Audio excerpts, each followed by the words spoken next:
ছেলে পেলে তোমাদের চেহারা দেখলেই তো বোঝা যায় বাপ, অনেক ছেলে দেখলেই তো বোঝা যায় যার কপালে আজকের মাগরিবের নামাজের সেজদা নাই। কেমনে পারলি না ফরমান? আল্লাহকে সেজদা না দিয়ে আল্লাহর ঘরে ঢুকলি কেন? এই না ফরমান, কেমনে ঢুকলি?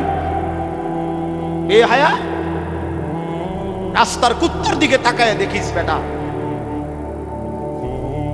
কুত্তার দিকে তাকায় দেখিস। যদি সেলফি তুলতে হয় কুত্তার লগে তুলবা, বেনামাজি যদি সেলফি তুলতে হয় কুত্তার সাথে উঠাইবা, আর একসাথে দুইজনের ছবি দিয়া বলবা এই দুই জানোয়ার সেজদা দেয় না, ওইটাও না এটাও। মানুষের সাথে ছবি দেয়, মানুষের লগে উঠাইবা কেন? তুমি তো নামাজই পড়ো, তুমি মানুষ কিসের? তুমি কিসের মানুষ? আবার কিসের মানুষ? ইসলাম কারো কাছে ঠেকে না, ইসলাম আটকাবেও না। এই পৃথিবীতে ইসলামের উপরে, মুসলমানের উপরে যত ঝড় তুফান গেছে গত 1450 বছরে দোস্ত, এর যদি 1000 ভাগের 1 ভাগ, লাখো ভাগের 1 ভাগও যদি অন্য কোনো ধর্মাবলম্বী, অন্য কোনো মতবাদের উপরে এরকম জুলুম, অত্যাচার, নির্যাতন হতো, তো পৃথিবীতে সেই ধর্ম বিলীন হয়ে হয়তো ইতিহাসের পাতায় নয়তো জাদুঘরে ওইটার স্মৃতি হিসাবে সংরক্ষিত কিছু থাকতো। কিন্তু এগুলো অনেক সময়ের ব্যাপার। শুধু তাতারিরা, Genghis Khan, Hulagu Khan, Timur Lang এই পৃথিবীর ইতিহাসের এক দুর্ধর্ষ সেনানায়ক ছিল। তাতার একটা জাতি, এই তাতারি মঙ্গল জাতি, অর্থাৎ যাদের পরবর্তী বংশধর হইল মুঘল বংশধর।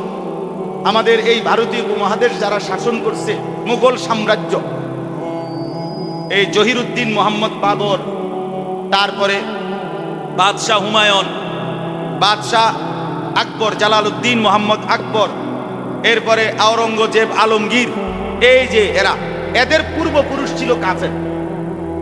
এবং এই পৃথিবীতে মুসলমানদের উপরে সবচেয়ে বেশি জুলুম যারা করছে, মুসলমানদেরকে সবচেয়ে বেশি মারছে যারা, হত্যা করছে অকাতরে, আজকে ইসরায়েলের এই কুত্তা যেভাবে মারছে, এই নেতানিয়াহুর চাইতেও নিকৃষ্ট কাফের ছিল ওরা। কিন্তু ওদের যেই একটা ল্যাংরা লোক ছিল তৈমুর লং, ওই বংশের, সে অনেক বড় সেনাপতি ছিল, যোদ্ধা ছিল। সে বলছিল পৃথিবীর শেষ প্রান্ত যদি একটা মুসলমান বেঁচে থাকে, আমি তাকে হত্যা না করেও থামবো না। প্রিয় ভাই, অনেক লম্বা ইতিহাস। এই সিদ্ধান্ত ছিল তার। শুধু বাগদাদে 15 দিনে, ওই যুগে মনে করেন আজ থেকে 700-800 বছর আগে, শুধু বাগদাদে, ইরাকের, তখন মুসলমানদের রাজধানী ছিল বাগদাদ ওই জমানায়, শুধু 15 দিনে কমপক্ষে 7 লক্ষ মুসলমানকে অকাতরে রক্তে ভাসাইয়া, মানে শহীদ করছে, হত্যা করছে। রক্তে বাগদাদের প্রতিটা নালা রক্তে ভরে গেছে, দজলা নদীর পানি লাল হয়ে গেছে মুমিনের রক্ত। সিদ্ধান্ত ছিল তার এটা, যে একটা মুসলমান বাঁচতে দিবে না। কিন্তু আজকে ওইসব বেঈমানরা নাই, পৃথিবীতে মুসলমান আছে, আছে না? ইসলাম আছে না? তোমার জন্য, আমার জন্য ইসলাম আটকাবে না। তুমি হেরে যাবা, আমি হেরে যাব। তোমারে জাহান্নামে ছুঁড়ে মারবে, আমারও জাহান্নামে ছুঁড়ে মারবে। আল্লাহর দ্বীনের জন্য, ইসলাম কিয়ামত পর্যন্ত চলার জন্য যে পরিমাণ যখন লোক দরকার, রব্বে করিম তা তৈরি করতেই থাকবেন, তৈরি করতেই থাকবেন, তৈরি করতেই থাকবেন। আজকে তোমরা বলো কিশোর যুবক, এ পরিমাণ মুসলমান যদি তোমরা তোমাদের মহল্লায় হও, এখানে যারা আসছো খুব বেশি দূর থেকে না, কেউ রংপুর থেকে আসো নাই, আমরা জানি। তুমি গাইবান্ধা, কুড়িগ্রামের মানুষ না, তুমি এই অঞ্চলের আশপাশের মানুষ, ঠিক না বলেন? 10 মাইল, 20 মাইল, 30 মাইল, 5 মাইল, 6 মাইলের ভিতরের মানুষ না তোমরা। তো তোমরা যদি 5 ওয়াক্ত নামাজ মসজিদে পড়তা, তো দুশমন আরো বেশি ভয় পাইত। খোদার কসম যদি তোম করে ফজরের নামাজে, আমার কাছে আরবিতে কিতাব আছে গাড়িতে, ইয়াহুদি ধর্মে স্পষ্ট কথা লেখা আছে ইয়াহুদিদের কিতাবে, মুসলমান যেদিন এশার নামাজ আর ফজরের নামাজ বরাবর হবে মুসলমানের মুসল্লি, সেদিন মুসলমানদের হাতে ইয়াহুদিদের চূড়ান্ত পতন। সেদিন মুসলমান পূর্ণভাবে জিতবে ইয়াহুদিদের উপরে, যেদিন ফজর আর জুমার মুসল্লি বরাবর। আজ আমরা বরাবর বলে না কেন? এই ছেলেরা বলো না, জুমার নামাজের মুসল্লি আর ফজরের মুসল্লি বরাবর। মসজিদ ভাঙ্গা মসজিদ হয়, জুমার নামাজে মুসল্লি হয় না, জাগা হয় না দেখা। মসজিদের কাম দোতলা হয়, শুক্রবারে জাগা হয় না দেখা। বারান্দা বাড়াইছে, শুক্রবারে জাগা হয় না দেখা। মূলত বিষয়টা এটা না, জায়গায় জায়গায় যে নতুন মসজিদ হয় কি উদ্দেশ্যে? শুক্রবার। তো ফজরের নামাজ, জোহরের নামাজ, আসরের নামাজ কে পড়বে তাইলে? বলো ভাইয়া, বলো। দয়া করে ভাবতে শিখো, ভাবতে শিখো ভাইয়া, ভাবতে শিখো। আমি বলছি অনেক আলেমের কাছে, আমি ব্যক্তিগত আমার একটা ছোট্ট বুঝ, আমরা যারা কোরআন সুন্নাহর ইলম নিয়া বা সামান্য কিছু আলেম পরিচয় দিয়া দ্বীনি খেদমত করার চেষ্টা করি, আমাদের দেশেও সরকার কে আসবে আর কে যাবে, যেই আসুক, আমরা আলেম ওলামা যারা দ্বীন ইসলামের বিশুদ্ধ কথা যেই হোক বলতে চায়, উনি নিরাপদ থাকতো না। হইতো না। পৃথিবীতে কোন আলেমে দ্বীন কোরআন সুন্নাহর সহি কথা বলবে আর জমিদারি লইয়া বইয়া থাকবে, বড়া আরামসে, বিপদ হবে না। হত্যা, জুলুম, জেল, নির্যাতন, হামলা, মামলা, এটা উনার কান্দে আসবে না। ওটা হবে না, এটা হবে না। আমগো কপাল এটাই, আমরা এই কপাল লইয়া এই চলতে। আমাগো পূর্বপুরুষেরও যারা ইলমের খেদমত করছে, তারা এই জেল, জুলুম, নির্যাতন, হুমকি, ধমকি, ষড়যন্ত্র এই নিয়েই ওনারা কবরে গেছে গা। আমরাও এই নিয়েই কবরে যাইতে হবে। কাজেই আমাদের হিসাব একটা, যে দুনিয়ায় আমাদের সুখের কোনো হিসাব নাই, দুনিয়া আমাদের সুখের কোনো দরকারও নাই, দুনিয়ার সুখ আমাদেরকে আল্লাহ দিবেও না। অতএব আখিরাতই যথেষ্ট। দুনিয়া চাই হোক, দুনিয়া মিললেও আলহামদুলিল্লাহ, না মিললেও আলহামদুলিল্লাহ, কিন্তু আল্লাহকে ছাড়া যাবে না, দ্বীনকে ছাড়া যাবে না। বন্ধু, মুসলমান পরিচয় দিয়া শতভাগ আনন্দে থাকতে পারতাম না। ইসরায়েল ফিলিস্তিনের উপর থেকে অবসর হইলে আমাদের উপরে আসবে, অমুকের উপরে আসবে, তমুক। সারা পৃথিবীর মুসলমান হত্যা করা এটা তাদের মিশন। শুধু গাজা মুসলমান হত্যা করা তাদের টার্গেট। মিশন শুধু 90 লাখ মানুষ মারা না, মিশন তো 200 কোটি মুসলমান নিশ্চিহ্ন করা। তোমাদের এই চুল, এই চেহারা, এই নামাজি এই জিন্দেগি, সেজদাবিহীন এই জীবন, রাত নাই দিন নাই, নারী, ছবি, মোবাইল, অস্থির দৃশ্য, প্রিয় ভাই, কেমনে পারবা? দুইটা স্লোগান দেওয়া আর আল্লাহর জন্য জীবন দেওয়া এক কথা না। স্লোগান সবাই দিতে পারে, আল্লাহ আমাদেরকে বুঝ দান করে। এইটাই এই আয়াত। তাহলে আমি ওই কথাটা শেষ করি। আল্লাহ নবী সাল্লাল্লাহু আলাইহি সাল্লাম এর ভালোবাসার কথাটা বলতেছিলাম। 2 নাম্বার। 3 নাম্বার হলো, প্রত্যেক কাজ যে ব্যক্তি সুন্নাত মোতাবেক করার চেষ্টা করে, রাসূলুল্লাহ সাল্লাল্লাহু আলাইহি সাল্লামের তরিকা মোতাবেক, তো নবীজির প্রতি তার ভালোবাসা বাড়তেই থাকে, বাড়তেই থাকে।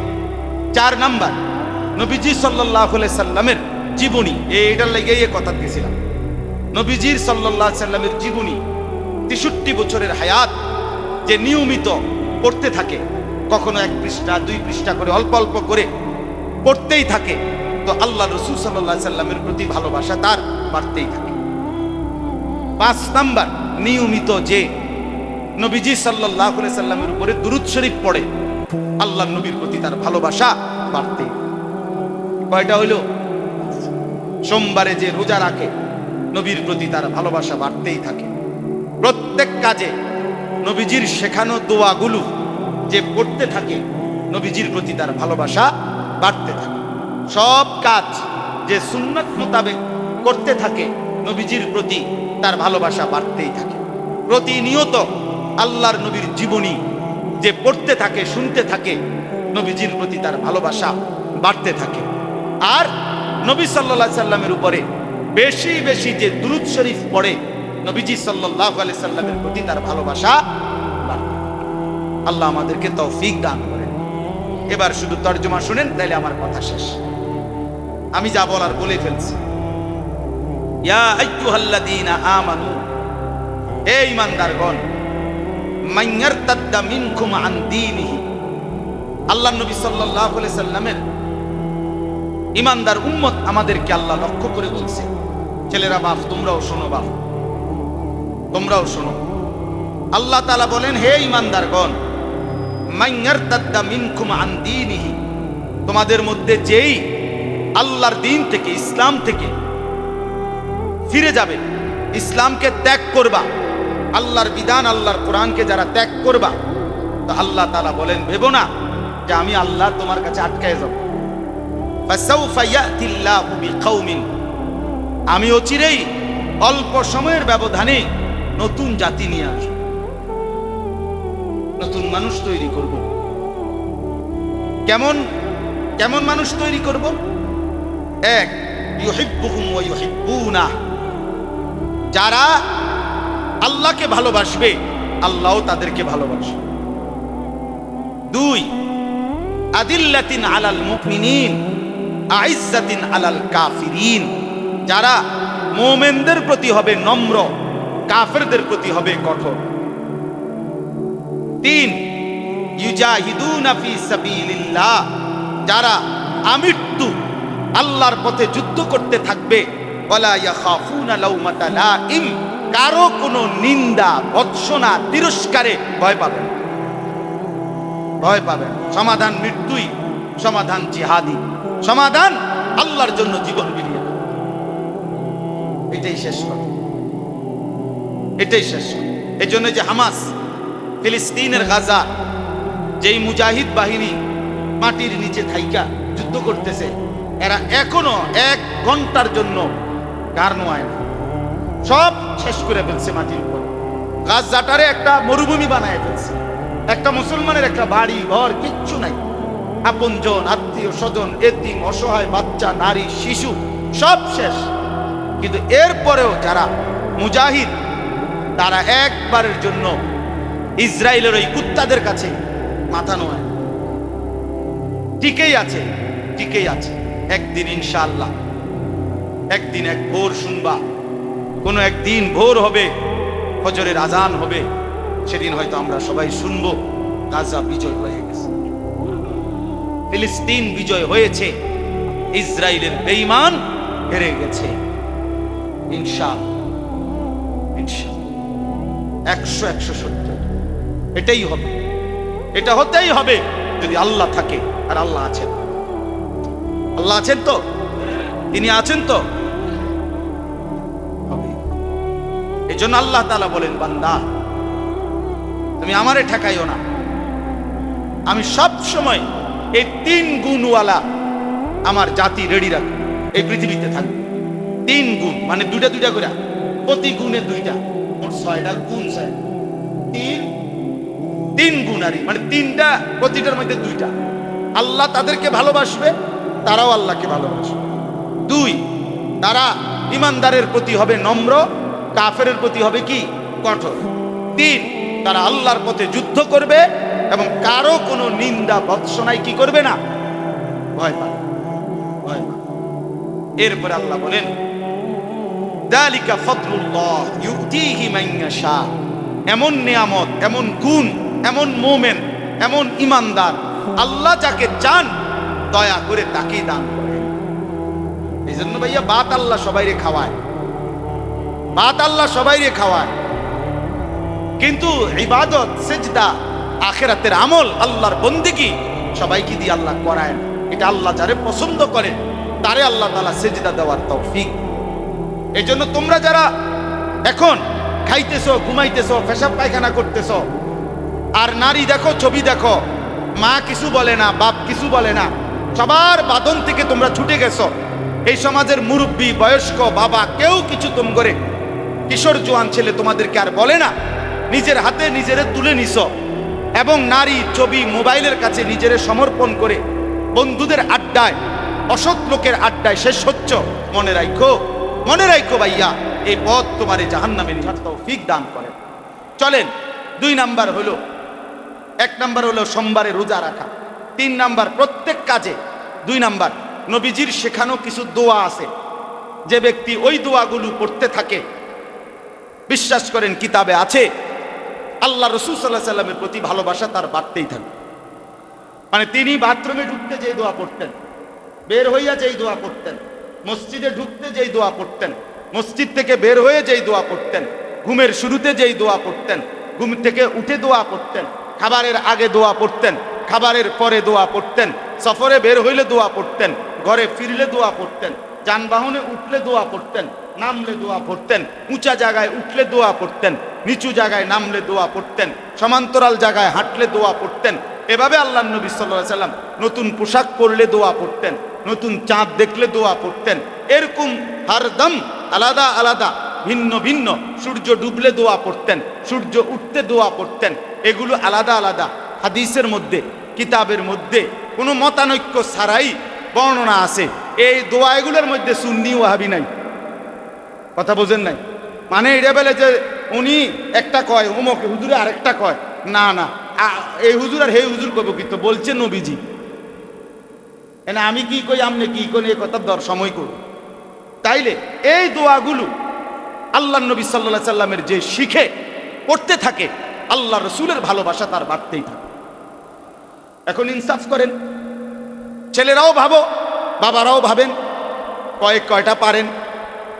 চাদোয়ানে গপ মারন আর লম্বা লম্বা গপ মারন, আর হ্যাঁ লইয়া শুনুন, এক বেড়া কথাবার্তা সাবধানে বলিস বেড়া। এটা তো সহজ। চাদোয়ানের গপ আর বাস্তবতার হাসরের ময়দান এক কথা না। আখেরাত চাদোয়ান না, আখেরাত বন না, চা বিস্কুট না। আখেরাত অনেক বড় বিষয়, অনেক লম্বা সময়। আখেরাত অনেক বড় হিসাবের জায়গা, যেদিন পুরা জিন্দিগির সেকেন্ড সেকেন্ড হিসাব দিতে হবে, ওইটাকে বলে আখেরাত। দোস্ত, হাসিটার হিসাবও দিতে হবে, কান্নার হিসাবও দিতে হবে, ঘন্টার হিসাবও দিতে হবে, মিনিটের হিসাবও দিতে হবে, সেকেন্ডের হিসাবও দিতে হবে। যুবক ভাইয়া, 24 ঘন্টা তোরেও আল্লাহ দেখে, আমারেও আল্লাহ দেখে, বুড়ারেও আল্লাহ দেখে, জওয়ানকেও আল্লাহ দেখে, অন্ধকার রাতেও আল্লাহ দেখে, দিনের আলোতেও আল্লাহ দেখে। রাত 2টা বাজে মোবাইলে উলঙ্গ ছবি দেখো, নারী দেখো, নর্তকী দেখো, জিনা ব্যভিচারের দৃশ্য দেখো। খোদার কসম, আল্লাহ ডাক দিয়ে বলে, আনিস আমি আছি রে বান্দা, আমি দেখছি রে বান্দা, আমি চোখের সামনে। কেমনে পারলি বান্দা, এত বড় নাফরমানি করলি, সারাদিনে একটা সেজদা দিলি না, কেমনে পারলি বান্দা, কেমনে পারলি? আমার কথা একবারও মনে পড়লো না, এক ওয়াক্ত নামাজ পড়তে মন চাইলো না। এত বড় কায়নাত আমি তো দিলাম, সূর্য আমি উঠাইলাম, চন্দ্র আমি উঠাইলাম, আলো আমি তো দিলাম, অন্ধকার আমি তো দিলাম, মুখের হাসি আমি তো দিলাম, চোখের কান্না আমি তো দিলাম, কানের শ্রবণ আমি তো দিলাম, আমি তো হাত নাড়াবার শক্তি দিলাম, আমি তো জবানে কথা বলার শক্তি দিলাম, পুরা দেহের প্রতিটা অঙ্গ আমি দিলাম, নিঃশ্বাসের প্রতিটা নিঃশ্বাস আমি দিলাম। হায় নাফরমান, এত নিয়ামত, এত কিছু একজন থেকে ভোগ করে তাকেই সেজদা দিলা না। তোর মতো জানোয়ার পৃথিবীতে আর কেউ হইতে পারে না। এই জন্য মনে রাখিস, বেনামাজি তোর চাইতে বড় জানোয়ার, তোর চাইতে বড় নিকৃষ্ট, তোর চাইতে অপদার্থ হাইওয়ান আল্লাহর জমিনে আর কোনো কুকুর বিড়ালও নাই। জন্য যার কপালে সেজদা নাই, তুই জানোয়ারের চাইতেও খারাপ, তুই চতুষ্প জন্তুর চাইতেও খারাপ। মনে রাখিস, মানুষের কোনো জাত না, সেজদাবিহীন মানুষ হয় না, গোলামিবিহীন মানুষ হয় না। হ্যাঁ হ্যাঁ, শুধু চুলের পেখম করলে ভদ্রতা না, চিবা প্যান্ট ফিনলে ফ্যাশন না, নারীর পিছনে ঘুরঘুর করে ঘুরলে এটা কোনো জীবন না। জিন্দিগি কোনো নারীর জন্য বানায় নাই। সারা দিন রাত নারীকে নিয়েই কল্পনা, ছবি, নাচ, গান, হ্যাঁ, জিনা, ব্যভিচার, প্রেম, ভালোবাসা, মেয়েকে নিয়ে এই কল্পনা, এটা একেবারে নিকৃষ্ট, অপদার্থ, অকর্মণ্য একটা মানুষের কাজ হইতে পারে। মাতাল ছাড়া আর কিছু না বেটা। তোরে বুঝি খোদা বেড়ি লেগে বানাইছে শুধু? ছেলে পেলে তোমাদের চেহারা দেখলেই তো বোঝা যায় বাপ, অনেক ছেলের দেখলেই তো বোঝা যায় যার কপালে আজকের মাগরিবের নামাজের সেজদা নাই। কেমনে পারলি না ফরমান? আল্লাহকে সেজদা না দিয়ে আল্লাহর ঘরে ঢুকলি কেন? এই না ফরমান, কেমনে ঢুকলি? বেহায়া। রাস্তার কুত্তার দিকে তাকায় দেখিস বেটা, কুত্তার দিকে তাকায় দেখিস। যদি সেলফি তুলতে হয় কুত্তার লগে তুলবা। বেনামাজি যদি সেলফি তুলতে হয় কুত্তার সাথে উঠাইবা, আর একসাথে দুইজনের ছবি দিয়া বলবা এই দুই জানোয়ার সেজদা দেয় না। ওইটাও না, এটাও না। মানুষের সাথে ছবি দেয় না, মানুষের লগে উঠাইবা কেন? তুমি তো নামাজই পড়ো না, তুমি মানুষ কিসের? তুমি কিসের মানুষ? আবার কিসের মানুষ? ইসলাম কারো কাছে ঠেকে না, ইসলাম আটকাবেও না। এই পৃথিবীতে ইসলামের উপরে, মুসলমানের উপরে যত ঝড় তুফান গেছে গত 1450 বছরে দোস্ত,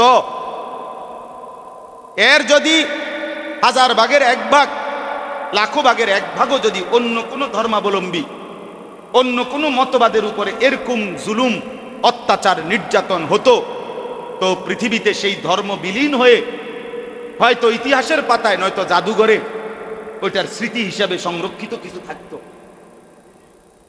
কিন্তু এগুলো অনেক সময়ের ব্যাপার। শুধু তাতারিরা, Genghis Khan, Hulagu Khan, Timur Lang এই পৃথিবীর ইতিহাসের এক দুর্ধর্ষ সেনানায়ক ছিল। তাতার একটা জাতি, এই তাতারি মঙ্গল জাতি, অর্থাৎ যাদের পরবর্তী বংশধর হইল মুঘল বংশধর। আমাদের এই ভারতীয় উপমহাদেশ যারা শাসন করছে, মুঘল সাম্রাজ্য, এই জহিরুদ্দিন মোহাম্মদ বাবর, তারপরে বাদশাহ হুমায়ুন, বাদশাহ আকবর, জালালউদ্দিন মোহাম্মদ আকবর, এরপরে আওরঙ্গজেব, আলমগীর, এই যে এদের পূর্বপুরুষ ছিল কাফের।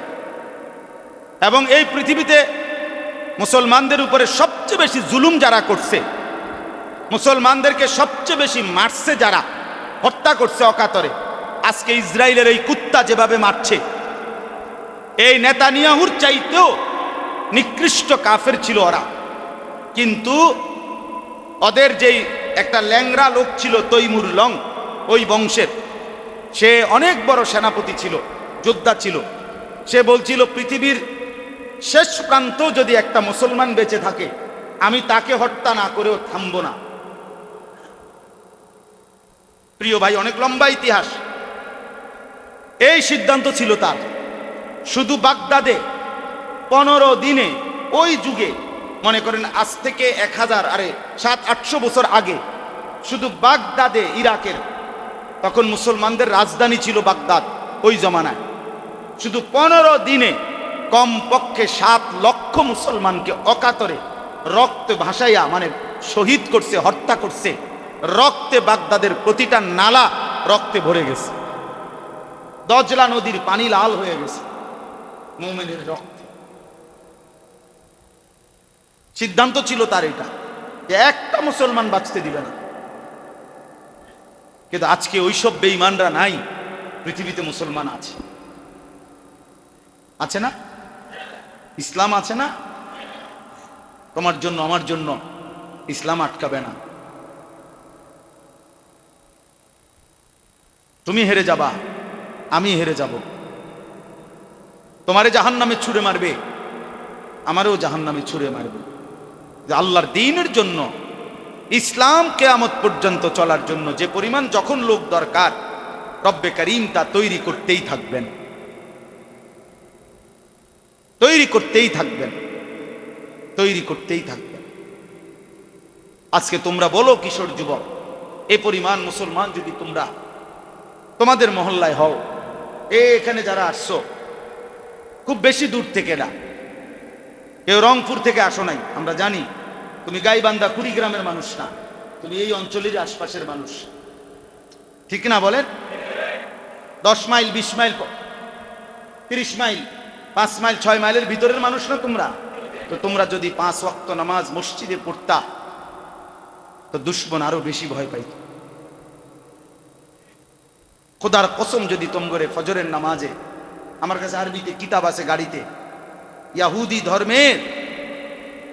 ইয়াহুদি ধর্মে স্পষ্ট কথা লেখা আছে ইয়াহুদিদের কিতাবে, মুসলমান যেদিন এশার নামাজ আর ফজরের নামাজ বরাবর হবে মুসলমানের মুসল্লি, সেদিন মুসলমানদের হাতে ইয়াহুদিদের চূড়ান্ত পতন হবে। সেদিন মুসলমান পূর্ণভাবে জিতবে ইয়াহুদিদের উপরে, যেদিন ফজর আর জুমার মুসল্লি বরাবর হবে। আজ আমরা বরাবর বলে না কেন? এই ছেলেরা বলো না, জুমার নামাজের মুসল্লি আর ফজরের মুসল্লি বরাবর। মসজিদ ভাঙ্গা মসজিদ হয়, জুমার নামাজে মুসল্লি হয় না, জাগা হয় না দেখা। মসজিদের কাম দোতলা হয়, শুক্রবারে জাগা হয় না দেখা। বারান্দা বাড়াইছে, শুক্রবারে জাগা হয় না দেখা। মূলত বিষয়টা এটা না, জায়গায় জায়গায় যে নতুন মসজিদ হয় কি উদ্দেশ্যে? শুক্রবার। তো ফজরের নামাজ, জোহরের নামাজ, আসরের নামাজ কে পড়বে তাইলে? বলো ভাইয়া, বলো। দয়া করে ভাবতে শিখো, ভাবতে শিখো ভাইয়া, ভাবতে শিখো।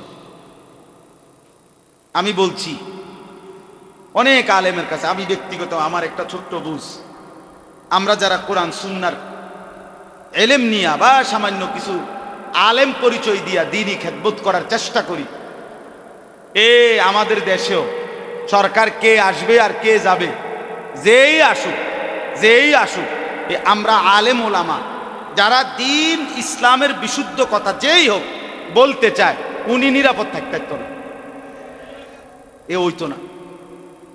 পৃথিবীতে কোন আলেমে দিন কোরআন সুন্নার সহি কথা বলবে আর জমিদারি লইয়া বইয়া থাকবে, বড়া আরামসে, বিপদ হবে না। হত্যা, জুলুম, জেল, নির্যাতন, হামলা, মামলা, এটা উনার কান্দে আসবে না। ওটা হবে না, এটা হবে না।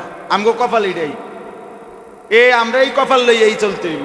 আমাগো পূর্বপুরুষেরও যারা এলেমের খেদমত করছে, তারা এই জেল, জুলুম, নির্যাতন, হুমকি, ধমকি, ষড়যন্ত্র এই নিয়েই ওনারা কবরে গেছে গা। আমরাও এই নিয়েই কবরে যাইতে হবে। কাজেই আমাদের হিসাব একটা, যে দুনিয়ায় আমাদের সুখের কোনো হিসাব নাই, দুনিয়া আমাদের সুখের কোনো দরকারও নাই, দুনিয়ার সুখ আমাদেরকে আল্লাহ দিবেও না। অতএব আখিরাতই যথেষ্ট, দুনিয়া যাই হই হোক। দুনিয়া মিললেও আলহামদুলিল্লাহ, না মিললেও আলহামদুলিল্লাহ, কিন্তু আল্লাহকে ছাড়া যাবে না, দিনকে ছাড়া যাবে না। বন্ধু, মুসলমান পরিচয় দিয়া শতভাগ আনন্দে থাকতে পারত না। ইসরায়েল ফিলিস্তিনের উপর থেকে অবসর হইলে আমাদের উপরে আসবে, অমুকের উপরে আসবে, তমুক। সারা পৃথিবীর মুসলমান হত্যা করা, এটা তাদের মিশন। শুধু গাজা মুসলমান হত্যা করা তাদের টার্গেট। মিশন শুধু 90 লাখ মানুষ মারা না, মিশন তো 200 কোটি মুসলমান নিশ্চিহ্ন করা। তোমাদের এই চুল, এই চেহারা, বেনামাজি এই জিন্দগি, সেজদাবিহীন এই জীবন, রাত নাই দিন নাই, নারী, ছবি, মোবাইল, অস্থির দৃশ্য, প্রিয় ভাই, কেমনে পারবা? দুইটা স্লোগান দেওয়া আর আল্লাহর জন্য জীবন দেওয়া এক কথা না। স্লোগান সবাই দিতে পারে, আল্লাহ আমাদেরকে বুঝ দান করে। এইটাই এই আয়াত। তাহলে আমি ওই কথাটা শেষ করি। আল্লাহ নবী সাল্লাল্লাহু আলাইহি সাল্লাম এর ভালোবাসার কথাটা বলতেছিলাম।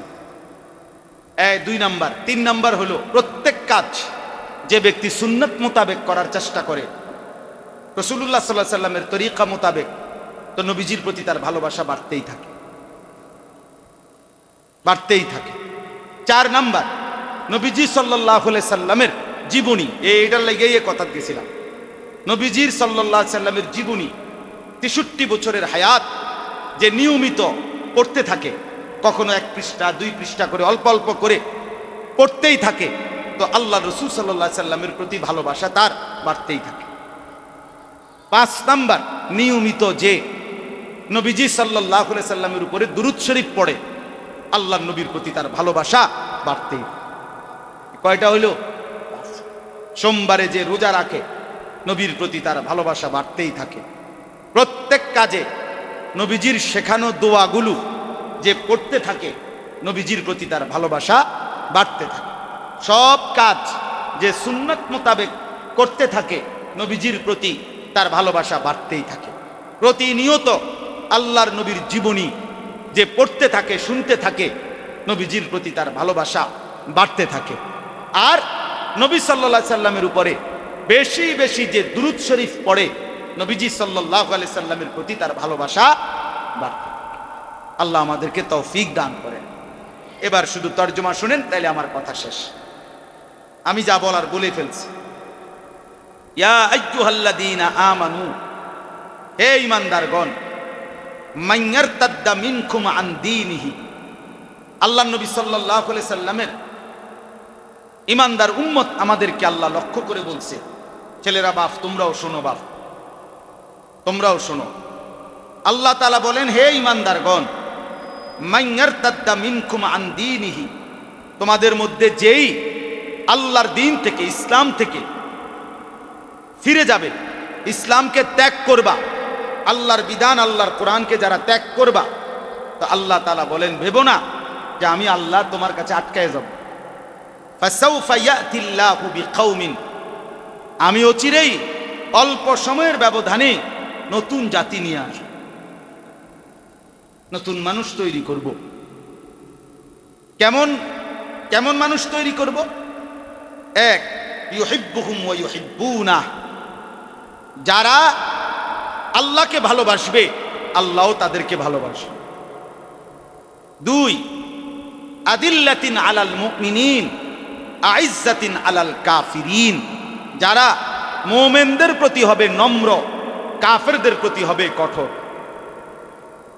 তিন, ইউজাহিদুনা ফি সাবিলিল্লাহ, যারা আমৃত্যু আল্লাহর পথে যুদ্ধ করতে থাকবে, ওয়ালা ইয়াখাফুনা লাউমাতা লাইম, কারো কোনো নিন্দা ভৎসনা তিরস্কারে ভয় পাবেন, ভয় পাবেন। সমাধান মৃত্যুই, সমাধান জিহাদি, সমাধান আল্লাহর জন্য জীবন বিলিয়ে দাও। এটাই শেষ কথা, এটাই শেষ। এই জন্য যে হামাস ফিলিস্তিনের গাজা, যেই মুজাহিদ বাহিনী মাটির নিচে থাইকা যুদ্ধ করতেছে, এরা এখনো 1 ঘন্টার জন্য ঘাড় নোয়ায় না, সব শেষ করে ফেলছে মাটির উপরে। গাজাটারে একটা মরুভূমি বানায় ফেলছে, একটা মুসলমানের একটা বাড়ি ঘর কিচ্ছু নাই, আপনজন আত্মীয় স্বজন এতিম অসহায় বাচ্চা নারী শিশু সব শেষ। কিন্তু এরপরেও যারা মুজাহিদ, তারা একবারের জন্য ইসরায়েলের ওই কুত্তাদের কাছে মাথা নোয়ায় না, টিকেই আছে, টিকেই আছে। একদিন ইনশাআল্লাহ, একদিন এক ভোর শুনবা, কোনো একদিন ভোর হবে, ফজরের আজান হবে, সেদিন হয়তো আমরা সবাই শুনবো গাজা বিজয় হয়ে গেছে, ফিলিস্তিন বিজয় হয়েছে, ইসরায়েলের বেঈমান হেরে গেছে। ইনশাআল্লাহ, ইনশাআল্লাহ 100 এটাই হবে, এটা হতেই হবে যদি আল্লাহ থাকে। আর আল্লাহ আছেন, আল্লাহ আছেন তো, তিনি আছেন তো, হবে। এই জন্য আল্লাহ তাআলা বলেন, বান্দা তুমি আমারে ঠেকাইও না, আমি সব সময় এই 3 গুণওয়ালা আমার জাতি রেডি রাখবো, এই পৃথিবীতে থাকবে। 3 গুণ মানে 2টা করে, প্রতি গুণে 2টা, মোট 6টা গুণ। 3 গুণারি মানে 3টা, প্রতিটার মধ্যে 2টা। আল্লাহ তাদেরকে ভালোবাসবে, তারাও আল্লাহকে ভালোবাসবে। 2, তারা ইমানদারের প্রতি হবে নম্র, কাফেরের প্রতি হবে কি কঠোর। 3, তারা আল্লাহর পথে যুদ্ধ করবে এবং কারো কোনো নিন্দা ভৎসনায় কি করবে না, ভয় পাবে, ভয় পাবে।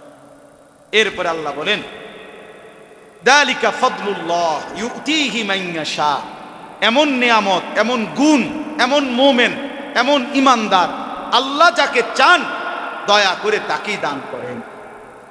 এই জন্য ভাইয়া ভাত আল্লাহ সবাইরে খাওয়ায়, ভাত আল্লাহ সবাইরে খাওয়ায়। কিন্তু ইবাদত, সেজদা, আখিরাতের আমল, আল্লাহর বন্দেগী সবাইকে দিয়ে আল্লাহ করায় না। এটা আল্লাহ যারে পছন্দ করে তারে আল্লাহ তাআলা সেজদা দেওয়ার তৌফিক। এই জন্য তোমরা যারা এখন খাইতেছো, ঘুমাইতেছো, পেশাব পায়খানা করতেছো, আর নারী দেখো, ছবি দেখো, মা কিছু বলে না, বাপ কিছু বলে না, সবার বাঁধন থেকে তোমরা ছুটে গেছো। এই সমাজের মুরব্বী, বয়স্ক, বাবা কেউ কিছু তোম করে, কিশোর জোয়ান ছেলে তোমাদেরকে আর বলে না। নিজের হাতে নিজেরে তুলে নিছ এবং নারী, ছবি, মোবাইলের কাছে নিজেরে সমর্পণ করে বন্ধুদের আড্ডায়, অসৎ লোকের আড্ডায় শেষ হচ্ছ। মনে রাখো, মনে রাখো ভাইয়া, এই পথ তোমারে জাহান্নামে নিয়ে যায়।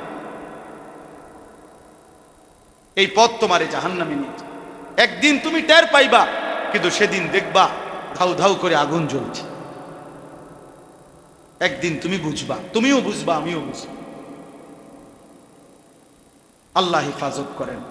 শেষ কথা হলো, আল্লাহ তাআলা বলেন ইন্নামা ওয়ালিয়ুকুম, এই ছেলেরা, বাবারা, বয়স্করা সবাই শোনেন, আল্লাহ আবার বলতেছে, অতএব বান্দা শোনো, তোমাদের সকলের বন্ধুত্ব হবে, বন্ধু হবে কে? এক আল্লাহ, এই যে। দুই ওয়া রাসূলুহু, আল্লাহর রাসূল। তিন ওয়াল্লাযীনা আমানুল্লাযীনা ইউকিমুনাস সালাহ ওয়া ইউতুনাজ যাকাতা ওয়া হুম রাকিউন। তিন ওই সমস্ত ঈমানদার যারা বিনম্র চিত্তে নামাজ পড়ে এবং যাকাত প্রদান করে। বেনামাজি মুমিনের বন্ধু হইতে পারে, হারামখোর মুমিনের বন্ধু হইতে পারে। সরাসরি কোরআনের আয়াত, ইন্নামা ওয়ালিয়ুকুম, তোমাদের বন্ধু হবে কেবল আল্লাহ ওয়া রাসূলুহু ওয়াল্লাযীনা আমানুল্লাযীনা ইউকিমুনাস সালাহ, ওই সমস্ত ঈমানদার যারা নিয়মিত নামাজ পড়ে, যারা নিয়মিত যাকাত দেয়, যারা আল্লাহকে চিনে। সর্বশেষ আল্লাহ বলেন ওমান ইয়াতাওয়াল্লাল্লাহা, আল্লাহকেই যে বন্ধু বানাবে, ওয়া রাসূলুহু ওয়া রাসূলাহু, রাসূলকে যে বন্ধু বানাবে, ওয়াল্লাযীনা আমানু, ওই উপরুক্ত গুণাবলী সম্পূর্ণ মুমিনদেরকে যারা বন্ধু বানাবে তারাই আল্লাহর দল। আর ফাইন্না হিজবাল্লাহি হুমুল গালিবুন, আল্লাহর এমন দল বিজয়ী হবে, বিজয়ী। সময়ের ব্যবধান হবে হয়তো, কিন্তু বিজয়ী হবে। এই জন্য আজকের এই শেষ কথা এটাই, বাবা, কিশোর, নওজোয়ান, আল্লাহকেই বন্ধু বানাও, নবী সাল্লাল্লাহু আলাইহি সাল্লামকেই বন্ধু বানাও। ইমানদার মুমিন যারা আল্লাহকে ডাকে তার সাথেই তুমি তোমার সম্পর্ক গড়ে তোলো। আল্লাহ নবী সাল্লাল্লাহু আলাইহি সাল্লাম বলছেন, আল্লাহ তাআলা বলছেন হাদিসে কুদসি, আল্লাহ নিজে বলছেন ওয়াজাবাত মাহাব্বাতি, আমি আল্লাহর মহব্বত, ভালোবাসা আমার ওই বান্দার জন্য ওয়াজিব হয়ে যায়। লিল মুতাহাব্বিনা ফিয়া, আমার যে দুই বান্দা আমি আল্লাহর জন্য একে অপরকে ভালোবাসি। দুই ওয়াল মুতাজালিসিনা ফিয়া, যে দুই বান্দা আমি আল্লাহর জন্য পরস্পর বসে, আমার আল্লাহর কথা শুনবে, দিন শুনবে, এই জন্য এই যে আমরা বসছি। ওয়াল মুতাজাফিরিনা ফিয়া, আল্লাহর জন্যই, সন্তুষ্টির জন্যই একে অপরের সাথে সাক্ষাৎ করে, মোলাকাত করে। আল্লাহ বলে তাদেরকে ভালোবাসা আমি আল্লাহর জন্য ওয়াজিব। আল্লাহ তাআলা বলেন, হাদিসের মধ্যে আছে, হাদিসে কুদসি এটাও, আল্লাহ হাসরের দিন বলবে আইনাল মুতাহাব্বুনা বিজালালি, আমি আল্লাহর জন্যই তোমরা যারা একে অপরকে ভালোবাসছিলা তোমরা কোথায়? হাত তোলো। আল ইয়াউমু উযিল্লুহুম ফি যিল্লি ইয়াউমা লা যিল্লা ইল্লা যিল্লি, আজ আমি তোমাদেরকে যারা আমার জন্য একে অপরকে ভালোবেসেছিলে, আমি আল্লাহ আজকে তোমাদেরকে আমার আরশের নিচে ছায়া দেব, যেই আরশের ছায়া ব্যতীত আর কোথাও কোনো ছায়া নাই। এজন্য বন্ধু, দুষ্টকে বন্ধু বানায়ও না, কিশোর নওজোয়ান নষ্ট হইও না, চরিত্রহীনের খপ্পরে পড়ো না। নারী, ছবি, মোবাইল, উলঙ্গ দৃশ্য, অশ্লীলতা, বেহায়াপনা, অসভ্যতার নোংরামি, এটাই যে আলাপ করে অথবা নিজেদের মধ্যে বিশ্লেষণ করে, সে তোমার বন্ধু না। 3টা থেকে রাত 10টা যার সাথে তুমি কাটাইলা 7 ঘন্টা, এই 7 ঘন্টার মধ্যে 3 ওয়াক্ত নামাজ চলে গেছে, আসর, মাগরিব, এশা, অথচ বন্ধু নামের যেই জানোয়ার একবারও তোমারে নামাজের কথা বলে নাই, তো মনে রাখো ওইটা বন্ধু না, ওইটাই শয়তান, ওইটাই ইবলিস। শয়তান খুঁজো, ওই শয়তান, ওই দুষ্ট, ও বন্ধু না, ওই শয়তান, ওই ইবলিস। 7 ঘন্টা বন্ধু নামের এই শয়তান তোমার একবারও আল্লাহর কথা বললো না। মুসলমান 7 ঘন্টা খামখেয়ালি করে, 8 ঘন্টা, অথচ 8 ঘন্টার চাকরিতে অনেক মানুষের বেতন 30,000 টাকা, ডিউটি 8 ঘন্টা। স্ট্যান্ডার্ড টাইম কত? ডিউটির চাকরির 8 ঘন্টা না তো? তা 8 ঘন্টায় মানুষের হায়াত চলে, ডিউটিতে 8 ঘন্টায় পরিবার 8 ঘন্টার উপার্জন দিয়ে চলে, আর তুমি সেই 8 ঘন্টাই খামখেয়ালি করলে, 8 ঘন্টাই তামসা করলা, কামড়া করলা কি ভাইয়া? এটা কোনো কথা হইল? আল্লাহ আমাদেরকে হেফাজত করে। আমার আরো অনেক আগে শেষ করে দেওয়ার কথা, কিন্তু আমি এরপরও একটু বেশি বললাম। আমি এতগুলো নওজোয়ান ছেলে তোমাদের কাছে অনুরোধ করি, প্রিয় ভাই আমার, বন্ধু আমার, আল্লাহর জন্য প্রস্তুতি নাও, দ্বীনের জন্য, আখিরাতের জন্য। আল্লাহ এবং তার রাসূলকেই ভালোবাসো। বয়স্ক বাবা চাচাদেরকে বলি, শেষ হায়াত চা দোকানে অথবা হারাম উপার্জনের নেশায় শেষ করেন না। আখিরাত আছে, কিন্তু উপার্জন করে শেষ করতে পারতেন না। সংসারের প্রয়োজন শেষ হবে না, বা সুদের টাকা দিয়েও শেষ হবে না, হালাল টাকা দিয়েও শেষ হবে না, ঘুষ কিস্তির টাকা দিয়েও সংসারের প্রয়োজন শেষ হবে না। বা আপনি মরে যাবেন, সংসারের অনেক কিছু বাকি থেকে যাবে। আপনি যেদিন মরে যাবেন সেদিনও চাইল নাই, ডাইল নাই, পেঁয়াজ নাই, রসুন নাই, সোফা ভাঙ্গা, ফ্রিজ দিয়া পানি করে, জানালার সিটকারি নাই, বাথরুমে টয়লেট পেপার নাই, নুন নাই, হারভিক নাই। কথার কথা, অর্থাৎ অনেক কিছুই চাহিদা থেকে যাবে। অতএব এই দুনিয়ার প্রয়োজন শেষ হয় না। অতএব দুনিয়া আপনি শেষ করেন না, হায়াত নষ্ট করেন, আখিরাতের প্রস্তুতি নেন। আল্লাহ তাআলা আমাদেরকে তৌফিক দেন। মাদ্রাসাকে ভালোবাসবেন, মাদ্রাসাকে সন্তান পড়তে দিবেন, ওস্তাদদেরকে মহব্বত করবেন। মাদ্রাসা যেই করুক, যেখানেই হোক, যেখানেই আল্লাহর কোরআন পড়ানো হয়, সেটার প্রতি মুমিনের ভালোবাসা থাকা দরকার, ভালোবাসা থাকা দরকার। এই জন্য আলহামদুলিল্লাহ এই মাদ্রাসাও, আমি এই মাদ্রাসার নাম তো আগে শুনছি, মৌলানা সাহেব অনেকবার আমার কাছে গেছেনও। যাক, আল্লাহ মিলাইছে, এক উসিলায় আসা হয়েছে। আমরা দিল থেকে দোয়া করি, আমরা এক্ষুনি দোয়া করব। সব ছেলে পেলে তোমাদের কাছে অনুরোধ, বাবা এশার নামাজ পড়েই এরপরে যাওয়ার চেষ্টা করো। আর একটা অনুরোধ, মাদ্রাসা যেহেতু এই আপনাদের জন্য ইন্তজাম করেছে, তালেবে ইলম যেহেতু পড়ে, অসহায় এতিম বাচ্চাও পড়ে, আপনারা 2টা মিনিট প্রত্যেকেই পকেটে হাত দেন, মেহেরবানি করে মাদ্রাসার জন্য থাকলেই একটু দান করেন, না থাকলে দিয়েন, দোয়া করে দিয়েন, থাকলেই দেন। ভালোবাসলে আল্লাহর কোরআনের জন্য, দ্বীনের জন্য মহব্বত করেই দেন। ছেলেরা, বাবা তোমাদের কাছে থাকলেই দাও, 10 টাকা থাকলে 10 টাকাই দাও, 100 টাকা থাকলে 100 টাকাই দাও। বাবাদের কাছেও থাকলে দেন, আর বেশি হইলে বেশি দেন, পরে হইলে পরে দিয়েন। কিন্তু মাদ্রাসার জন্য বিসমিল্লাহির রহমানির রহিম। ইয়া আইয়ুহাল মুযাম্মিল কুমিল লাইলা ইল্লা কলিলা নিসফাহু আও ইনকুস মিনহু কলিলা আও জিদ আলাইহি ওয়ারাত্তিলিল কুরআনা তারতিলা ইন্না সানুলকি আলাইকা কওলান সাকিলা। সাদাকাল্লাহু মাওলানাল আযীম।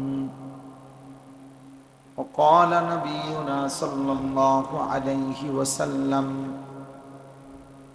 أشراف أمتي হামালাতুল কুরআন ওয়া আসহাবুল লাইল। আল্লাহুম্মা সাল্লি আলা মুহাম্মাদিন ওয়া আলা আলি মুহাম্মাদ কামা সাল্লাইতা আলা ইব্রাহিম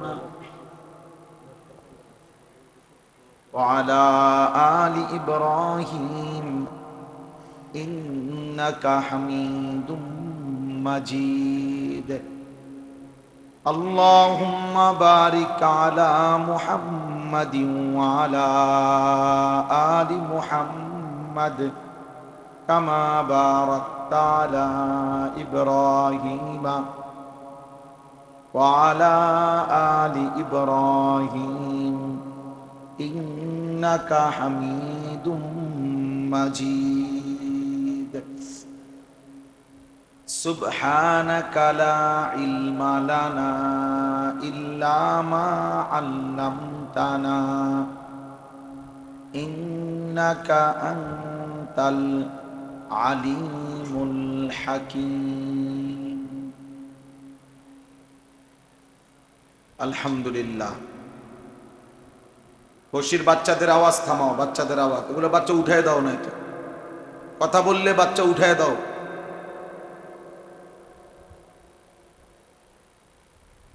তিন চারজন বাচ্চা যেন একসাথে না বসে কোথাও, সব আলাদা আলাদা করে দাও। আলহামদুলিল্লাহ। আল্লাহ পাক রব্বুল ইজ্জত জুল জালাল ওয়াল ইকরামের ফজল কারাম, রব্বুল আলামিনের ইহসান, মেহেরবানি, দয়া, আল্লাহ তাআলা আমাদেরকে আজ 26 জুলাই 2025 রোজ শনিবার ঐতিহ্যবাহী কুমিল্লা জেলা দেবিদ্বার উপজেলাধীন দেবিদ্বারের সুপ্রাচীন দ্বীনী প্রতিষ্ঠান দেবিদ্বার দারুল উলুম মাদ্রাসার উদ্যোগে আজকের এই ইসলাহি মাহফিলে আল্লাহ তাআলাই আমাদেরকে আল্লাহর ঘরে বসবার তৌফিক দান করেছেন। আলহামদুলিল্লাহ। দেখেন, ইসলাহি মজলিস মূলত ছোট হয়, অল্প সময়ের জন্য হয়। স্বাভাবিকভাবে ইসলাহি মজলিস কম সময়ের জন্যই আয়োজন হয়। এ কারণে অল্প একটু সময় যদি আবার কথাবার্তা, আওয়াজ, শোরগোল, হাঙ্গামা এর পিছনেই ব্যয় হয়, তাইলে আর সময় থাকেটাই। এই জন্য অল্প একটু সময় আমরা সকলেই মনোযোগী হই, ইনশাআল্লাহ সকলেরই বরকত হবে। আল্লাহ তাআলা আমাদেরকে তৌফিক দান করেন। কুরআনুল কারীমের 29 নম্বর পারা 73 নম্বর সূরা, সূরায়ে মুজাম্মিল, এই সূরার শুরু থেকে কয়েকটি আয়াত আমি তেলাওয়াত করেছি। এই আয়াতগুলোর আলোকেই সামান্য কিছু কথা আমরা আরজ করতে চাই।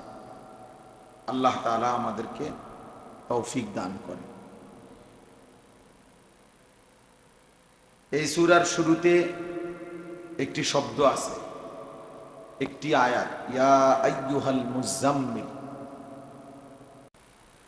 তো তাফসীরের মধ্যে আছে এখানে এর দ্বারা মহান আল্লাহ পাক রব্বুল আলামিন আমাদের প্রিয় নবী সাল্লাল্লাহু আলাইহি ওয়াসাল্লামকেই উদ্দেশ্য করেছেন।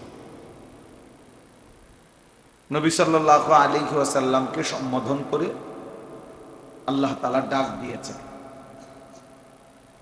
নবীজি সাল্লাল্লাহু আলাইহি ওয়াসাল্লাম কম্বল বা চাদর গায়ে দিয়ে শুয়েছেন। এই অবস্থায় আল্লাহ তাআলা নবী সাল্লাল্লাহু আলাইহি ওয়াসাল্লামকে ডাক দিয়েছেন। ডাক দিয়ে বলছেন, হে কম্বল আবৃত অথবা হে চাদর আবৃত নবী আমার, বন্ধু আমার। তো এই ডাক দিছেন নবীজি। কুরআনুল কারীমের মধ্যে আমাদের নবী সাল্লাল্লাহু আলাইহি সাল্লামের ব্যাপারেই একমাত্র ব্যতিক্রম যে আল্লাহ তাআলা আমাদের নবী সাল্লাল্লাহু আলাইহি সাল্লামকে কখনোই আল্লাহ তাআলার নাম ধরে ডাক দেন নাই। অন্যান্য নবীদেরকে আল্লাহ তাআলা বিভিন্ন প্রয়োজনে নাম ধরে ধরে ডাকছে, ইয়া আদম, হে আদম, ইয়া নূহ, ইয়া মূসা, ইয়া ঈসা, এভাবে নাম ধরছে, ইয়া জাকারিয়া, ইয়া ইব্রাহিম, ইয়া ইয়াহইয়া, এরকম নাম ধরে ধরে ডাকছে। কিন্তু আমাদের প্রিয় নবী সাল্লাল্লাহু আলাইহি ওয়াসাল্লামকে আল্লাহ তাআলা কখনোই ইয়া মুহাম্মদ, হে মুহাম্মদ এরকম ডাক দেন, বরং প্রত্যেকবারই ইয়া আইয়ুহার রাসূল, হে রাসূল আমার, ইয়া আইয়ুহান নবী, হে নবী আমার, এভাবে ডাক দিয়েছে। আর কখনো এমন উত্তম শব্দ বলছেন, মহব্বতের শব্দ, এই যে যেমন এখানে বলছেন হে কম্বল আবৃত নবী আমার, কখনো বলছেন ইয়া আইয়ুহাল মুদ্দাত্তির, হে চাদর আবৃত নবী আমার। তাহলে কম্বল আবৃত, চাদর আবৃত, এরকম শব্দ দিয়ে আল্লাহ নবী সাল্লাল্লাহু আলাইহি সাল্লামকে আল্লাহ তাআলা ডাকছে মহব্বত করে, ভালোবেসে। তো এখানেও এটা মুজাম্মিল নবী সাল্লাল্লাহু আলাইহি ওয়াসাল্লামের একটি মহব্বতপূর্ণ সম্বোধন যা আল্লাহ তাআলা নবীজিকে করেছেন। তো আমি যেটুকু পড়ছি আয়াত, 6টা আয়াত, 5টা আয়াত, এই 5টা আয়াতের মধ্যে আল্লাহ তাআলা আমাদের নবী সাল্লাল্লাহু আলাইহি সাল্লামকে এবং নবীজির মাধ্যমে সমস্ত ঈমানদার উম্মতকে 2টা আমলের কথা বলছে। এই 2টা আমলের কথাই একটু বলতে চাই, তাইলেই আমার কথা শেষ। 1 নম্বর হলো কুমিল লাইলা ইল্লা কালিলা, হে নবী কিছু সময় বাদ দিয়ে আপনি বাকিটা রাত্রি জাগেন, রাত্রি জাগেন, রাত্রি বেলায় দাঁড়ান আল্লাহর ইবাদত। ইল্লা কালিলা, পুরা রাত না, একটু বাদে, কিছু সময় বাদ দিয়ে বাকি সময়টা আপনি রাত্রি জাগেন, রাত্রিতে আল্লাহর জন্য দণ্ডায়মান হন। এই আরবিতে এটাকে বলে কোরআন সুন্নাহর ভাষায় কিয়ামুল লাইল, রাত্রি জাগা, রাত্রি জাগরণ করা। আল্লাহ তাআলা বলেন, পরিমাণটা আল্লাহ আরো ভাঙ্গিয়ে দিচ্ছেন ব্যাখ্যা করে, নিসফাহু, হয়তো অর্ধরাত, তাহলে বোঝা গেল 50-50, জেগে থাকবেন অর্ধেক, ঘুমাবেন কি আবিন কুস মিনহু কলিলা, অথবা অর্ধেকের চাইতে আরো একটু কমাবেন, আরেক ভাগ কমিয়ে ফেলবেন। তার মানে জেগে থাকবেন 3 ভাগের 2 ভাগ, ঘুমাবেন 1 ভাগ। আউজিদ আলাইহি, অথবা তার চাইতে বেশি, 4 ভাগের 3 ভাগই জেগে থাকবেন, বাকি অংশ ঘুমাবেন। তার মানে এক কথায় মূল বক্তব্য হলো 1/3 হোক, অর্ধাংশ হোক, 2/3 হোক, মূল বক্তব্য এটাই, পুরা রাত্রি ঘুমাবেন না।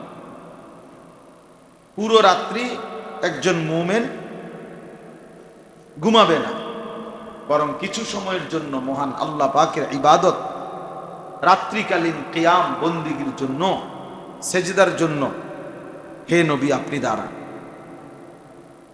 তাইলে এটাই প্রথম আমল, কিয়ামুল লাইল, রাত্রি জাগরণ করা। আমাদের নবী সাল্লাল্লাহু আলাইহি সাল্লামের প্রতি আল্লাহ তাআলার আদেশ, এবং নবীজি সাল্লাল্লাহু আলাইহি সাল্লামের মাধ্যমে আমাদের জন্য আদেশ।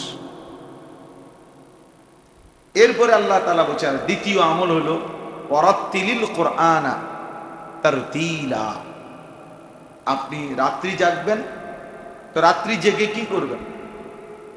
কোরআনুল কারীমের বিশুদ্ধ নির্ভুল তিলাওয়াত করুন, লম্বা কোরআন তেলাওয়াত করুন, 1 ঘন্টা 2 ঘন্টা 3 ঘন্টা নামাজে দাঁড়িয়েন অথবা এমনি জেগে থাকেন, তবে কোরআনুল কারীমের বিশুদ্ধ নির্ভুল নিখুঁত তেলাওয়াত করুন।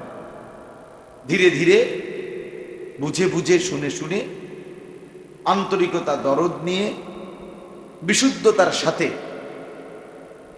নির্ভুলতার সাথে কোরআনুল কারীম তেলাওয়াত করা, এটাই হচ্ছে তারতিলুল কোরআন, তিলাওয়াতুল কোরআন। সবচেয়ে সর্বোচ্চ তেলাওয়াত হলো কোরআনের সবচেয়ে হক আদায় করে তেলাওয়াত হয় যখন ব্যক্তি এভাবে পড়ে যে পড়তে পড়তেছে অর্থ বুঝতেছে।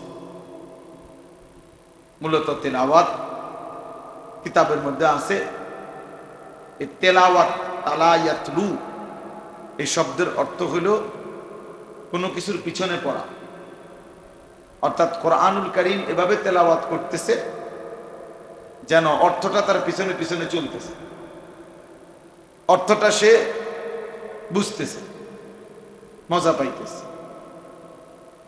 তাইলে দ্বিতীয় আমল হইল তিলাওয়াতুল কোরআন, কোরআনুল কারীমের তেলাওয়াত। এই দুইটা আমল, একটা হলো কিয়ামুল লাইল, রাত্রি জাগরণ করা, আরেকটা হলো তিলাওয়াতুল কোরআন, কোরআনুল কারীম তেলাওয়াত। আল্লাহ তাআলা বলেন, ইন্না সানুলকি আলাইকা কওলান সাকীলা,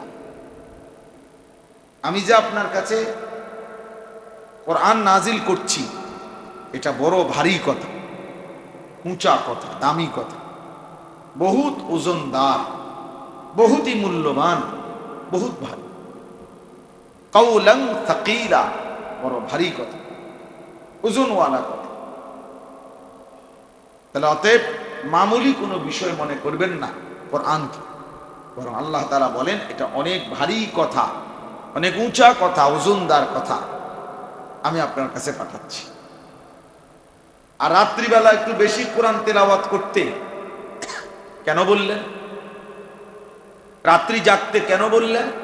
তা আল্লাহ তাআলা বলেন, ইন্না নাশিআতাল লাইলি হিয়া আশাদ্দু ওয়াতআও ওয়া আকওয়ামু কিলা, নিশ্চয়ই রাত্রি জাগা, রাত্রিতে বন্দিগি করা, গভীর রজনীতে সেজদা করা, তেলাওয়াত করা, আল্লাহকে ডাকা।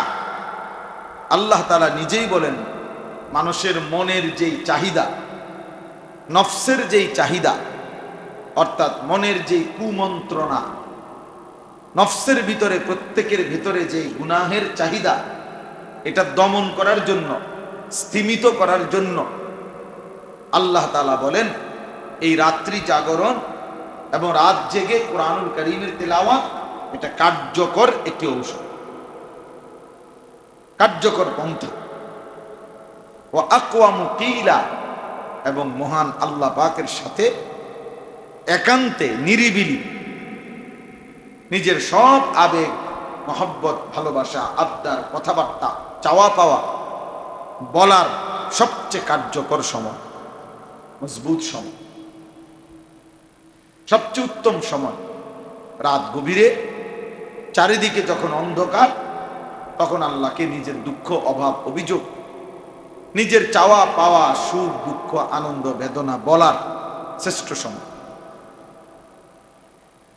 তাহলে এখন আসেন, এখানে মোট এই 6টা আয়াত আমি পড়ছি সূরা মুজাম্মিল। এই 6টা আয়াতের মধ্যে আমাদের প্রিয় নবী সাল্লাল্লাহু আলাইহি ওয়াসাল্লাম এবং নবীজির ঈমানদার উম্মতের জন্য আল্লাহ তাআলা সর্বযুগের জন্য 2টা আমল বলছেন। একটা হলো কিয়ামুল লাইল, রাত্রি জাগরণ, আরটা হলো তিলাওয়াতুল কোরআন, কোরআনুল কারীমের তেলাওয়াত। কোরআনুল কারীমের তেলাওয়াত, কোনো মানুষ যদি নিজের নফস দমন করতে চায় তাহলে এই 2টা কার্যকর পন্থা আল্লাহ বলছেন, কার্যকর পন্থা। এবার আসেন একটা কথা বুঝেন, সবাই একসাথে বুঝবে না, আমরা জানি। যে কয়জন বুঝেন আপনি শুনেন, মনে দুই চারজন কিছু গাফেল থাকবে, দুই চারজন মনেই করে এগুলো কঠিন কথা, এই সমস্ত কথা বলার কি দরকার? এই জন্য যে ইনশাল্লাহ মনোযোগী হবে সে আল্লাহর কথা বুঝবে, কোরআনের কথা বুঝবেই বুঝবে। তো বলতেছিলাম, মহান আল্লাহ পাক রব্বুল আলামিন আমাদের এই জীবন, আমাদের এই দেহ দুইটা অংশ দিয়ে সাজাইছেন। একটা বাহ্যিক এই অঙ্গ প্রত্যঙ্গ, আরেকটা হচ্ছে কলব, অন্তর্জগৎ। বাহিরের একটা জগৎ, ভিতরের একটা জগৎ। আল্লাহ তাআলা কোরআনুল কারীমের মধ্যে বাহিরের এই জগৎটাকেও সুন্দর করতে, পবিত্র রাখতে বলছেন। আল্লাহ তাআলা অন্তর জগৎটাকেও, ভিতরটাকেও পবিত্র রাখতে বলছে, পবিত্র রাখতে বলছে। এই জন্য বাহ্যিক পবিত্রতা, তহারত, এটা যেমন জরুরি, আভ্যন্তরীণ পবিত্রতা, ভেতরের মন্দ চরিত্র দূর করে নিজের মধ্যে উত্তম চরিত্র আনয়ন করা, এটাও জরুরি, এটাও ফরজে আইন, এটাও বাধ্যতামূলক। নামাজ যেমন বাধ্যতামূলক, অন্তরকে গুনাহ থেকে পবিত্র রাখা, অন্তরকে মন্দ স্বভাব থেকে পবিত্র রাখার চেষ্টা করা, এটাও ফরজ, এটাও বাধ্যতামূলক।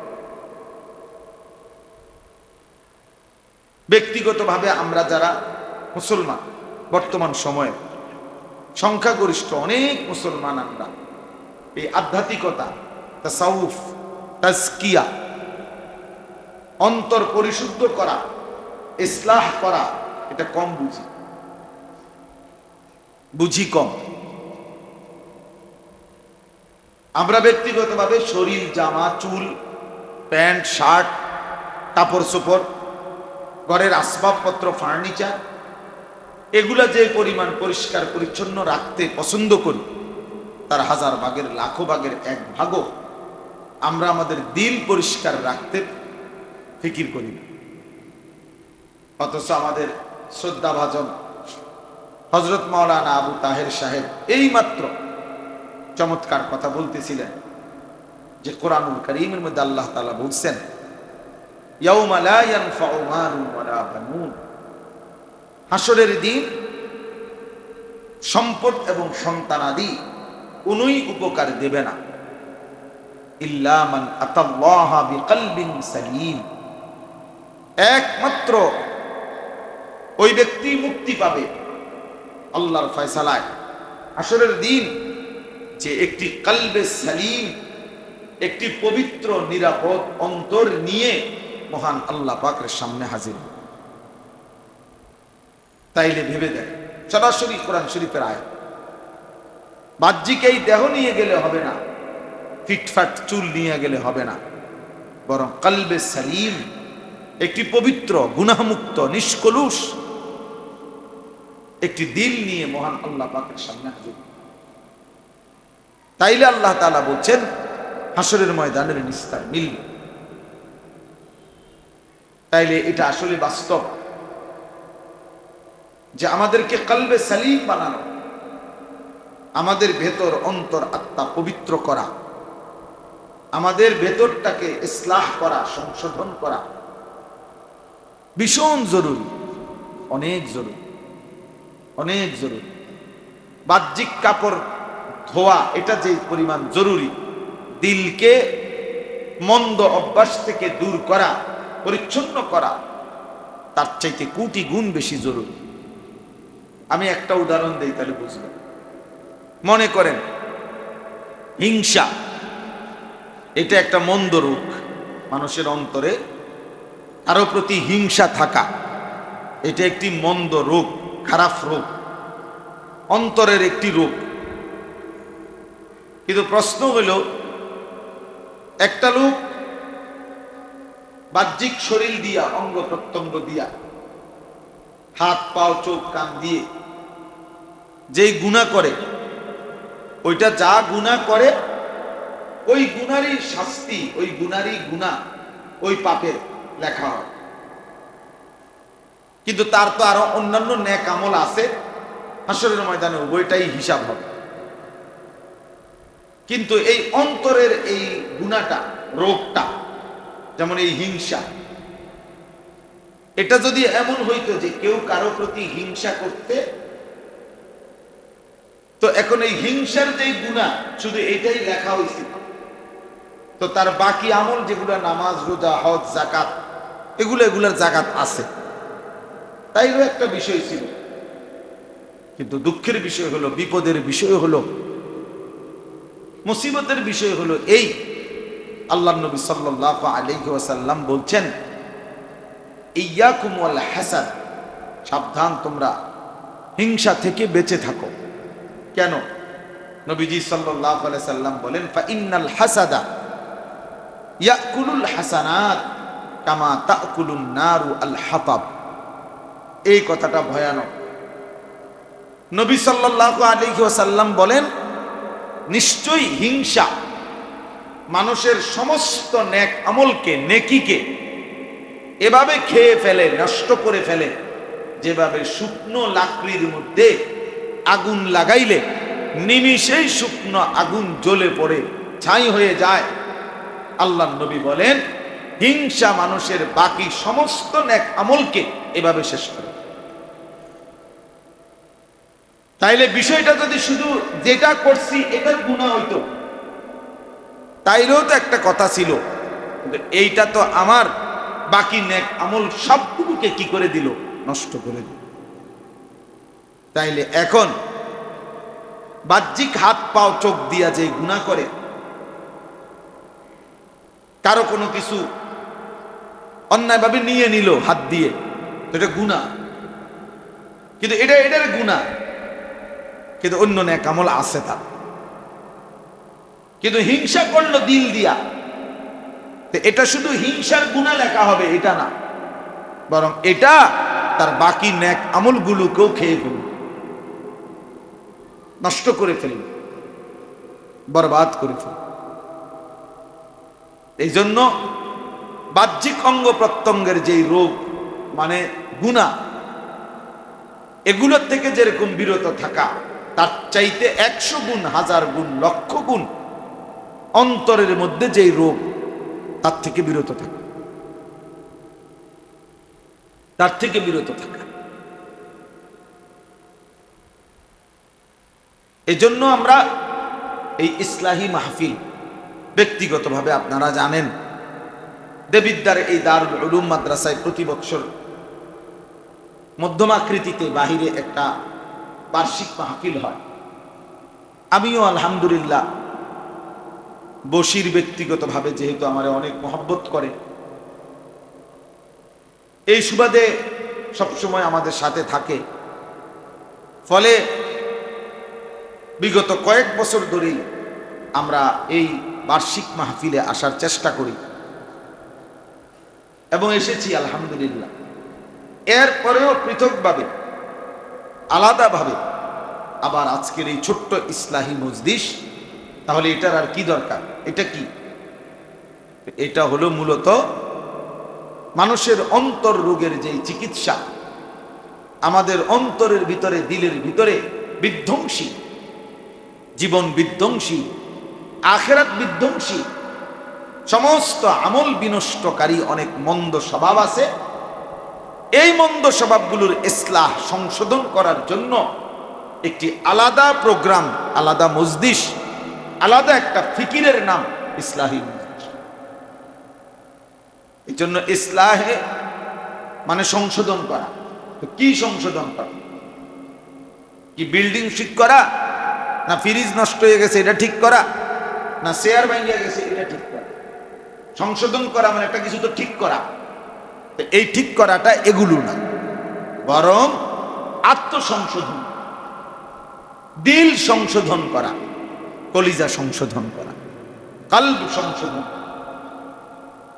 কলব সংশোধন, ইসলাহে কলব, ইসলাহে নফস। এটাই আত্মশুদ্ধি। এটাই ইসলাহি মাহফিলের মূল মর্ম, মূল ফিকির। আমাদের সমাজের অনেক মানুষ, আমিও আপনিও, অসংখ্য মন্দ স্বভাব আমাদের ভেতরে আছে, অন্তরের রোগ, কিন্তু আমরা এগুলারে পাত্তাও দেই না, তেমন কিছু মনেও করি না। কিন্তু এটা বহুত বড় ক্ষতিকারক, বহুত বড় ক্ষতিকারক, বহুত বড় ক্ষতিকারক। আমাদের মধ্যে গীবতের স্বভাব, এটা আমাদের একটা আভ্যন্তরীণ রোগ, যে অপরের কল্যাণ, অপরের যে কোনো ভালো আমরা সহ্য করতে পারি না, ফলে আমরা তার বদনাম ছড়াইতে থাকি। তাহলে আমার মধ্যে তো এই মানসিকতা চেঞ্জ হওয়া উচিত। আমি যদি অপরের কল্যাণই না ভাবি, তো এটা কেমন আখলাক হইল, কেমন গুণ হইল? এরকম অসংখ্য মন্দ স্বভাব আমাদের দিলের মধ্যে আছে। এগুলোকে দূর করার মেহনত হলো এই ইসলাহি মেহনত, খানকাহি মেহনত, আউলিয়ায়ে কেরামের মেহনত, পীর বুজুর্গদের মেহনত। এটা ইদানিং কালে যত বেশি আমরা বস্তুবাদী হয়ে যাচ্ছি, মোবাইল, আধুনিকতা, ঢং ঢুং, রং ঢং, চাকচিক্য, হ্যাঁ। ওই দিন আমি একজনের, এমনি বুঝানোর জন্য বলতেছি, একজনের বক্তব্য শুনছি আমি মোবাইলে, আমার দেখাইল। উনি একটা প্রতিষ্ঠানে বাচ্চাদেরকে কোরআন সুন্নাহর জ্ঞানে জ্ঞানী করবে, ইসলামিক স্কুল কি যেন নাম এটা, উনি এইটার উপরে এই প্রিন্সিপাল বা প্রতিষ্ঠাতা যিনি, উনি প্রায় 30 মিনিটের কম হবে না, উনি এটা বুঝাইছে আর কি, যে বাচ্চাদেরকে কোরআন সুন্নাহর আলোকে আলোকিত করবে ইসলাম স্কুলের পরেও। এখন আমি ওনার এই বক্তব্যটা শুনছি পুরাটা মনোযোগ দিয়ে, একেবারে পুরাটা।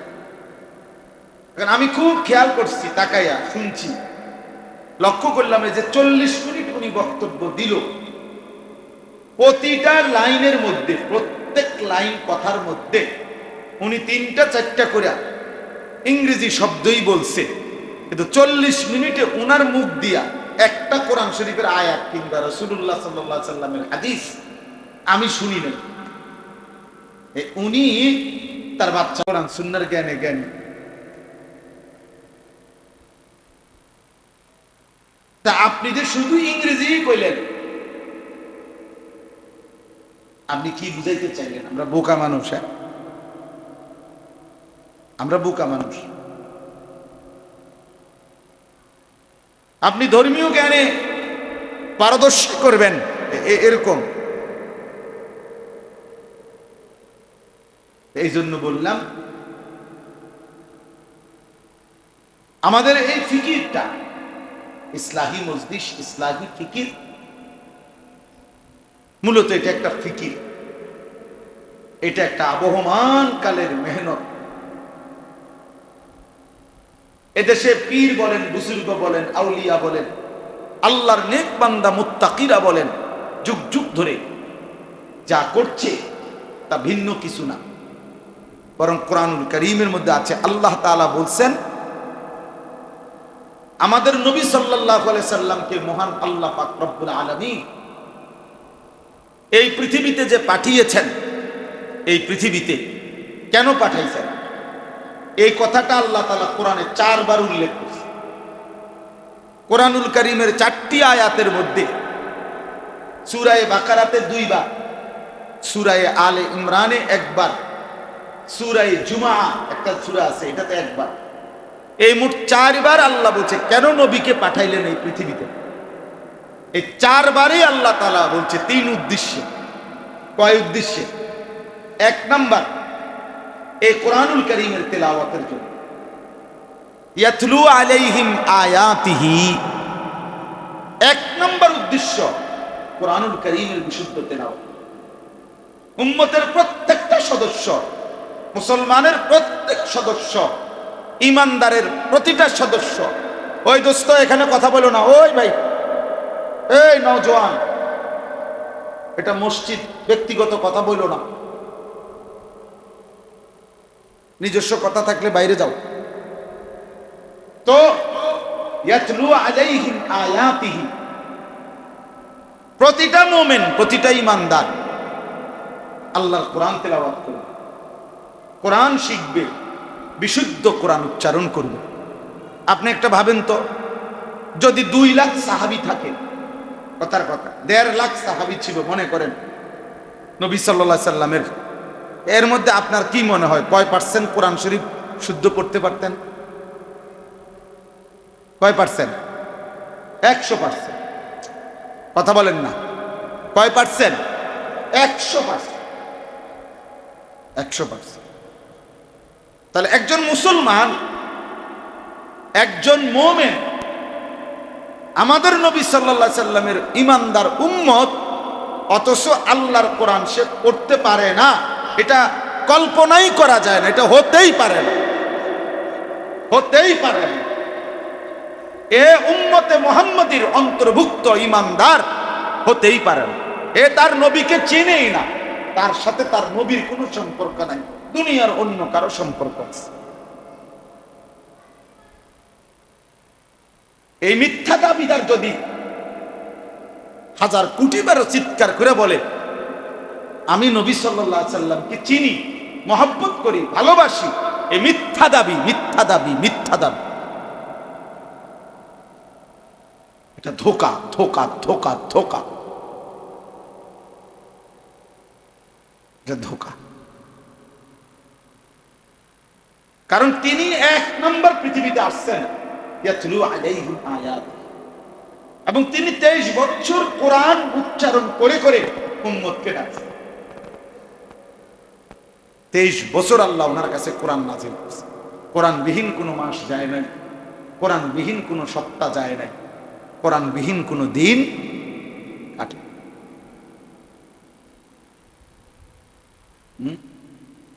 আমরা বুঝে নিছি যে আমাদের মধ্যে 2টা দল হবে, একদল হুজুর হবে মাদ্রাসায়, ওনারা কোরআন শরীফ শুদ্ধ পড়বে, আরেক দল হবে জেনারেল শিক্ষিত, স্কুল কলেজে পড়বে, ওনাদের ইংরেজি উচ্চারণ শুদ্ধ হবে, বাংলা উচ্চারণ শুদ্ধ হবে, শুধু কোরআন